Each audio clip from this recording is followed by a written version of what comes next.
بھئی واہ، صرف ایک ماہ میں بات کہاں سے کہاں تک پہنچ گئی۔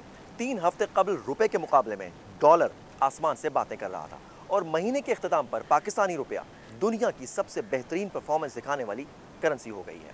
اب جب دنیا کی بڑی بڑی کرنسیز ڈالر کے سامنے اپنی قدر کھو رہی تھیں یا بمشکل اپنی قدر برقرار رکھے ہوتے، وہیں صرف ایک ماہ میں ڈرامائی انداز میں ڈالر کے مقابلے میں روپیہ 6% مضبوط ہوا ہے نا حیران کن بات۔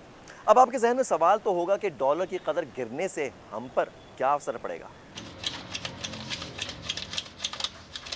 بالکل پڑے گا۔ اس سے جہاں ملک پر غیر ملکی قرضوں کا بوجھ کم ہو رہا ہے، وہیں بیرون ملک سے خریدی گئی اشیاء ملک میں سستی ہو سکتی ہیں، جس کا اثر مہنگائی میں کسی حد تک ہی صحیح کمی کی صورت میں سامنے آ سکتا ہے۔ اور ظاہر ہے کہ اگر روپیہ مضبوط اور ڈالر یوں ہی کمزور ہوتا رہا تو ہماری گروتھ یعنی معاشی ترقی کی رفتار بھی کسی حد تک بڑھ سکتی ہے۔ اچھا، سوال یہ پیدا ہوتا ہے کہ کیا آنے والے دنوں میں روپے کی قدر میں بہتری کا یہ سلسلہ برقرار بھی رہے گا؟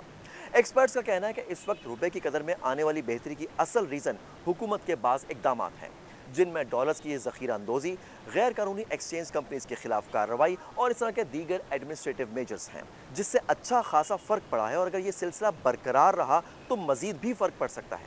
لیکن یہ کافی نہیں، جی ہاں، کیونکہ ماہرین کا خیال ہے کہ روپے کی بڑھتی ہوئی قدر کو سہارا دینے کے لیے ڈالرز کے انفلوز کو بھی بڑھانا ہوگا۔ آسان الفاظ میں یہ سمجھیں کہ روپیہ مضبوط بنانے کے لیے حکومت کے پاس ڈالرز کی زیادہ تعداد ہونا بھی ضروری ہے۔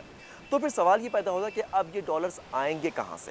تو بھئی اس کے لیے پاکستان کو اپنی ایکسپورٹس بڑھانی ہوگی، ریمیٹنسز یعنی بیرون ملک مقیم پاکستانیوں کی جانب سے بھیجی گئی رقوم میں اضافہ کرنا ہوگا، جنہوں نے ملک سے باہر پیسہ رکھا ہوا ہے انہیں ملک میں لانے کے لیے راضی کرنا ہوگا، اور اس کے ساتھ ملک میں لا اینڈ آرڈر سچویشن کو بہتر بنا کر غیر ملکی سرمایہ کاری اور ٹورزم کے لیے راہ ہموار کرنا ہوگی، یعنی لوگ باہر سے پیسہ لا کر یہاں انویسٹ کریں۔